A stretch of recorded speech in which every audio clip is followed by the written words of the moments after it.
അസ്സലാമു അലൈക്കും വറഹ്മത്തുള്ളാഹി വബറകാതുഹു. ബിസ്മില്ലാഹിർ റഹ്മാനിർ റഹീം. വസ്സലാത്തു വസ്സലാമു അലാ സയ്യിദിൽ മുർസലീൻ വഅലാ ആലിഹി വസഹ്ബിഹി അജ്മഈൻ, അമ്മാ ബഅദ്. പ്രിയപ്പെട്ട സുഹൃത്തുക്കളെ, ഇസ്ലാമിക കർമ്മശാസ്ത്രത്തിൽ എ ടു സെഡ് വിഷയങ്ങൾ അവതരിപ്പിക്കുന്ന ഒരു ക്ലാസിൻ്റെ പരമ്പരയാണ് ഇൻഷാ അല്ലാഹ് തുടങ്ങാൻ ആഗ്രഹിക്കുന്നത്.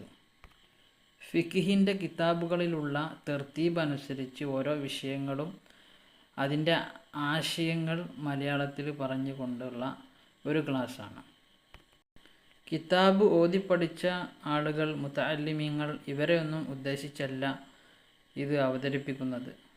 സാധാരണക്കാരായ ആളുകൾ, മദ്രസയിൽ നിന്ന് വേണ്ടുവോളം ഫിഖിൻ്റെ മസ്അലകൾ പഠിച്ചിട്ടില്ലാത്തവർ, അതുപോലെ ഇസ്ലാമിലേക്ക് കടന്നു വന്ന പൊതുവിശ്വാസികൾ, ഇവരൊക്കെ കണ്ടുകൊണ്ടാണ് നമ്മൾ ഇങ്ങനെ ഒരു പരമ്പര ഉദ്ദേശിക്കുന്നത്.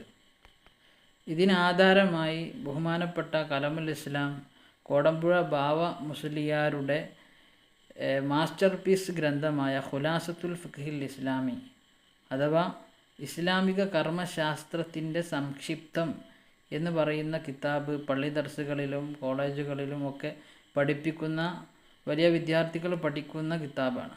അതിൻ്റെ മലയാളത്തിലുള്ള ഒരു ആവിഷ്കരണമാണിത്. അപ്പോൾ അതിലുള്ള എല്ലാ മസലകളെയും നമ്മളിവിടെ പ്രതിപാദിക്കുന്നില്ല.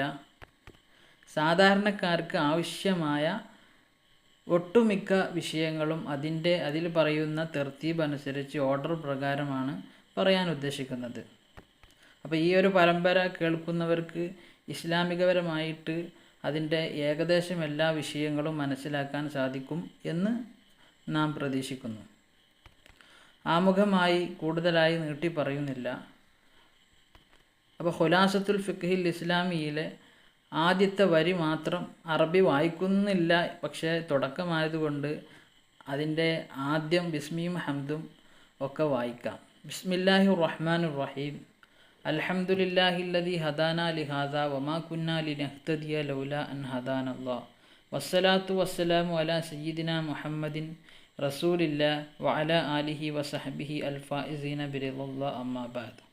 അപ്പോൾ അതിൻ്റെ അർത്ഥം കൂടി ഒന്ന് പറയാം. ബിസ്മില്ലാഹിർ റഹ്മാനിർ റഹീം. പരമകാരുണികനും സദാകാരുണികനുമായ അള്ളാഹുവിൻ്റെ നാമം കൊണ്ട് ഞാൻ തുടങ്ങുന്നു. അൽഹംദുലില്ലാഹ്, അള്ളാഹുവിനാണ് സർവസ്തുതിയും. അല്ലദീ ഹദാനാ ലിഹാദാ, അള്ളാഹു താല ഇതിലേക്ക് നമ്മളെ മാർഗദർശനം ചെയ്തിട്ടുണ്ട്. അങ്ങനത്തെ അള്ളാഹുവിനാണ് സർവസ്തുതിയും. വമാ കുന്നാ ലിനഹ്തിയദ ലൗലാ അൻ ഹദാനല്ലാഹ്, ആ അള്ളാഹു സുബ്ഹാനഹു വ തആല നമുക്ക് ഇസ്ലാം എന്ന ഈ മാർഗം നൽകിയിട്ടില്ലെങ്കിൽ നമ്മൾ ഒരിക്കലും ഈ ഇസ്ലാമിലേക്ക് വരുമായിരുന്നില്ല, നമ്മൾ മാർഗദർശനം നൽകപ്പെട്ടവരാകുമായിരുന്നില്ല. അതുകൊണ്ട് അള്ളാഹുവിനാണ് സർവസ്തുതിയും.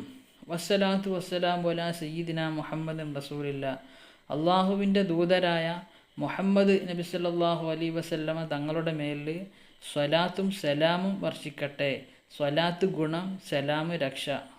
വഅലാ ആലിഹി വസഹ്ബിഹിൽ ഫായിസീന ബിറിളല്ലാഹ്, അള്ളാഹുവിൻ്റെ തൃപ്തി കൊണ്ട് വിജയിച്ചവരായ പ്രവാചകൻ്റെ അനുയായികൾ, സഖാക്കളുടെ മേലും അവരുടെ കുടുംബത്തിൻ്റെ മേലും സലാത്തും സലാമും ഉണ്ടാകട്ടെ. അമ്മാബാദ്, പ്രാരംഭമുറകൾക്ക് ശേഷം. അപ്പോൾ കോടമ്പുഴ ഉസ്താദ് അവറുകൾ ആദ്യമായി എന്തിനാണ് നമ്മൾ ഫിഖ് പഠിക്കുന്നത്, എന്തിനാണ് കർമ്മശാസ്ത്ര മസലകൾ നമ്മൾ പഠിക്കേണ്ടത് എന്നതിൻ്റെ കാരണങ്ങളാണ് ഇവിടെ നിരത്തുന്നത്. അള്ളാഹു സുബ്ഹാനഹു വ തആല നമ്മളെ സൃഷ്ടിച്ചത് ഏറ്റവും നല്ല രൂപത്തിലാണ്.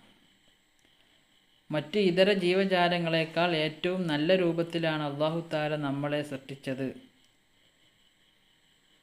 അതുമാത്രമല്ല, ഈ ഭൂമിയിലുള്ള എല്ലാ വസ്തുക്കളും നമുക്ക് വേണ്ടിയാണ്, ഈ മനുഷ്യർക്ക് വേണ്ടിയാണ് സൃഷ്ടിച്ചത്. നമ്മൾക്ക് വേണ്ടി സൂര്യനും ചന്ദ്രനും നക്ഷത്രങ്ങളും അള്ളാഹു തആല വഴിപ്പെടുത്തി. നമുക്ക് വേണ്ടി സമയങ്ങൾ അറിയാൻ മറ്റു പല കാരണങ്ങൾക്കും വേണ്ടിയാണ് ഇതൊക്കെ ഇവിടെ അള്ളാഹു സുബ്ഹാനഹു വ തആല വിധാനിച്ചത്. അവൻ്റെ മലായിക്കത്തുകളോട് നമ്മളുടെ പിതാവായ ആദം നബി അലൈഹിസ്സലാമിന് സുജൂദ് ചെയ്യാൻ കൽപ്പിച്ചു. അത് ആദം നബി അലൈഹിസ്സലാമിന് മലായിക്കത്തുകൾക്ക് പോലും അറിയാത്ത ഒരുപാട് വിജ്ഞാനങ്ങൾ ഉണ്ടായതുകൊണ്ടാണ്. പിന്നെ നമ്മളോട്, ഈ മനുഷ്യകുലത്തോട് അള്ളാഹു സുബ്ഹാനഹു വ തആല അള്ളാഹുവിനെ സൂക്ഷിക്കണം എന്നും അവൻ്റെ മതമായ ഇസ്ലാം പുൽകി മരിക്കണം എന്നും നമ്മളോട് കൽപ്പിച്ചു. അള്ളാഹു തആല പറയുന്നു, യാ അയ്യുഹല്ലദീന ആമനു തഖുല്ലാഹ ഹഖ തുഖാതി വലാ തമൂതുന്ന ഇല്ലാ വ അൻതും മുസ്ലിമൂൻ. ഓ സത്യാവിശ്വാസികളെ, നിങ്ങൾ അള്ളാഹുവിനെ സൂക്ഷിക്കുക. ഹഖ തുഖാതിഹി, അവനെ സൂക്ഷിക്കേണ്ട രൂപത്തിൽ എന്ന് പറഞ്ഞാൽ അള്ളാഹു തആല അവതരിപ്പിച്ച മതം അതെങ്ങനെയാണോ നിഷ്കർഷിക്കുന്നത്, അതുപോലെ കർമ്മശാസ്ത്രത്തിൽ എങ്ങനെയാണോ പണ്ഡിതന്മാർ നമുക്ക് പഠിപ്പിച്ചു തന്നത്, അതുപോലെ അള്ളാഹു തആലയെ സൂക്ഷിക്കുക. വലാ തമൂതുന്ന ഇല്ലാ വ അൻതും മുസ്ലിമൂൻ, നിങ്ങൾ മുസ്ലിങ്ങളായിട്ടല്ലാതെ മരിക്കരുത്. അപ്പോൾ തഖ്വ എന്ന് പറഞ്ഞാൽ എന്താണ്? അള്ളാഹുവിനെ സൂക്ഷിക്കുക എന്ന് പറഞ്ഞാൽ അത് അള്ളാഹു തആല കൽപ്പിച്ച കാര്യങ്ങൾ അനുസരണ നൽകുകയാണ്. അള്ളാഹു തആല എന്തൊക്കെയാണോ കൽപ്പിച്ചിട്ടുള്ളത് അത് അനുസരിക്കുക. അള്ളാഹു തആല നിർബന്ധമായി നമ്മളോട് ഏൽപ്പിച്ച കാര്യങ്ങൾ അനുസരിക്കുക. അതുപോലെ അവന് നിരോധിച്ച ഒരുപാട് കാര്യങ്ങളുണ്ട്. നിങ്ങൾ ചെയ്യരുതേ, അത് നിങ്ങൾക്ക് നല്ലതല്ല എന്നൊക്കെ പറഞ്ഞ് ഒരുപാട് കാര്യങ്ങൾ അവതരിപ്പിച്ചിട്ടുണ്ട്. അത് നിങ്ങൾ ചെയ്യാനും പാടില്ല, ചെയ്യാതിരിക്കലുമാണ് തഖ്വ എന്ന് പറഞ്ഞാൽ. അപ്പോൾ ഈ ഒരു അനുസരണയും അതുപോലെ തിന്മ വർജനവും, അള്ളാഹു തആല നിരോധിച്ച കാര്യങ്ങളെ വർജിക്കുക, ഒഴിവാക്കുക എന്നുള്ള കാര്യങ്ങൾ, അത് ശർഈയായ ഹുക്കുമുകൾ അറിയാതെ നമുക്കൊരിക്കലും അത് രണ്ടും പരിപൂർണമാവുകയില്ല. അള്ളാഹു തആലയെ അനുസരിക്കുക, അള്ളാഹു നിരോധിച്ച കാര്യങ്ങൾ വിരോധിക്കുക. ഈ കാര്യങ്ങൾ അത് ഫിഖ് മസ്അലകൾ അറിയൽ കൊണ്ട് മാത്രമാണ് അവ രണ്ടും പരിപൂർണമാകുന്നത്. അപ്പോൾ അതുകൊണ്ട് തന്നെ ഈ ശർഈയായ ഇൽമുകളെ അറിയലാണ് എന്ത്? ഫിഖ് എന്ന് പറയുന്നത്. അപ്പോൾ ഒരു മുഅ്മിനിനെ സംബന്ധിച്ചിടത്തോളം ഫിഖ് അറിയുക എന്നുള്ളത് ഏറ്റവും അത്യന്താപേക്ഷിതമായിട്ടുള്ള ഘടകമാണ്. ഒരാൾ അള്ളാഹുവിൽ വിശ്വസിച്ചു, അവൻ്റെ പ്രവാചകരിൽ വിശ്വസിച്ചു, ഈമാൻ പരിപൂർണമായി, അതിന് ശേഷം പിന്നെയുള്ളത് അള്ളാഹു തആല അവതരിപ്പിച്ച ഈ ഇസ്ലാമിലെ പല നിയമങ്ങളുമുണ്ട്. അതിനാണ് ഫിഖ് നിയമങ്ങൾ, കർമ്മശാസ്ത്ര വിഷയങ്ങൾ. അതൊക്കെ നമ്മൾ അറിഞ്ഞിരിക്കണം. ആ അറിഞ്ഞതുകൊണ്ടാണ് നമുക്ക് അള്ളാഹു തആലയെ അനുസരിക്കാൻ പറ്റുള്ളൂ. അപ്പോൾ എങ്ങനെയാണ് നിസ്കരിക്കുന്നത്, എങ്ങനെയാണ് നോമ്പെടുക്കേണ്ടത്, എങ്ങനെയാണ് ഹജ്ജ് ചെയ്യേണ്ടത്, എങ്ങനെയാണ് നമുക്ക് സക്കാത്ത് കൊടുക്കേണ്ടത്, ഇതെല്ലാം അറിയണമെങ്കിൽ ഫിഖ് പഠിച്ചിരിക്കണം, ഫിഖ് മനസ്സിലാക്കണം. അതൊക്കെ മനസ്സിലാക്കി ആരാധന നമ്മൾ ചെയ്യണം. അങ്ങനെയാണ് അള്ളാഹുവിലേക്ക് എത്താൻ കഴിയുകയുള്ളൂ. അതുകൊണ്ടേ നമുക്ക് സ്വർഗം പുൽകാൻ സാധിക്കുകയുള്ളൂ. അപ്പോൾ അതുകൊണ്ട് ഫിഖ് വളരെ അത്യന്താപേക്ഷിതമായിട്ടുള്ളൊരു ഘടകമാണ്. അപ്പോൾ ഫിഖ് എന്ന് പറഞ്ഞാൽ 4 തരം ഫിഖ് ഉണ്ട്, 4 മദ്ഹബുകളുണ്ട്. ഒന്നാമത്തെ മദ്ഹബ് ഇമാം അബൂ ഹനീഫയുടെ മദ്ഹബുൽ ഹനഫി മദ്ഹബ് എന്ന് പറയും. രണ്ടാമത്തെ മദ്ഹബ് ഇമാം മാലിക് റളിയല്ലാഹു അൻഹുവിൻ്റെ മദ്ഹബായ മാലിക്കി മദ്ഹബ്. മൂന്നാമത്തെ മദ്ഹബ് നമ്മളൊക്കെ അവലംബിക്കുന്നതായ ഫിഖ്, ആ ഫിഖിൻ്റെ സ്വാഹിബായ ഇമാം മുഹമ്മദ് ബിൻ ഇദ്രീസ് ഷാഫിഈ റളിയല്ലാഹു അൻഹുവിൻ്റെ ഷാഫിഈ മദ്ഹബ്. നാലാമതും കൂടി ഒരു മദ്ഹബുണ്ട്, ബഹുമാനപ്പെട്ട അഹ്മദ് ബിൻ ഹംബൽ റളിയല്ലാഹു അൻഹുവിൻ്റെ ഹംബലി മദ്ഹബ്. ഈ 4 മദ്ഹബ് കൊണ്ട് നമ്മൾ അമൽ ചെയ്യണം. അപ്പോൾ നമ്മളുടെ നാട്ടിലൊക്കെ, കേരളത്തിലും മറ്റുള്ള സ്ഥലങ്ങളിലൊക്കെ ഉപയോഗിക്കുന്നത്, അവലംബിക്കുന്നത് ഷാഫിഈ സരണിയാണ്, ഷാഫിഈ മദ്ഹബാണ്. അതുകൊണ്ട് ഷാഫിഈ മദ്ഹബിലുള്ള മസ്അലകൾ, അതിൻ്റെ വിധികളാണ് നമ്മൾ ചർച്ച ചെയ്യുന്നത്.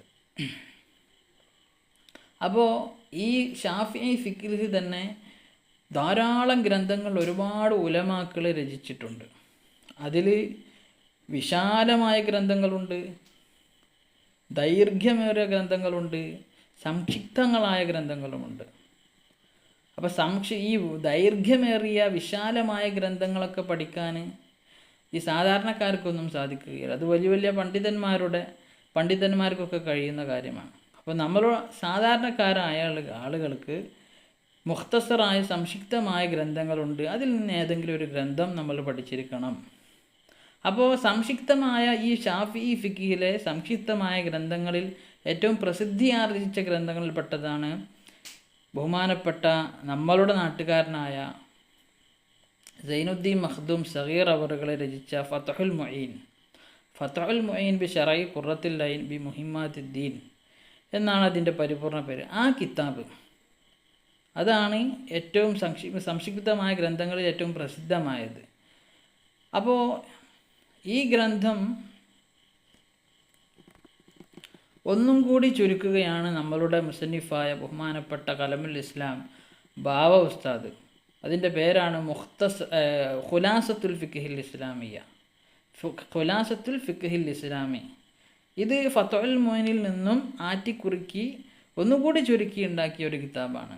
അപ്പോൾ ഫത്ഹുൽ മുഈൻ്റെ അത്ര അധികം വിശാലതയില്ല, പക്ഷേ ആനുകാലികമായ വിഷയങ്ങളും പല കാര്യങ്ങളും ഈ ഒരു ഗ്രന്ഥത്തിൽ ഫത്ഹുൽ മുഈനിൽ പറയാത്ത പല കാര്യങ്ങളും ഉണ്ട്. അപ്പോൾ ഇത്രയേ ഉള്ളൂ ഈ ഒരു വിഷയം.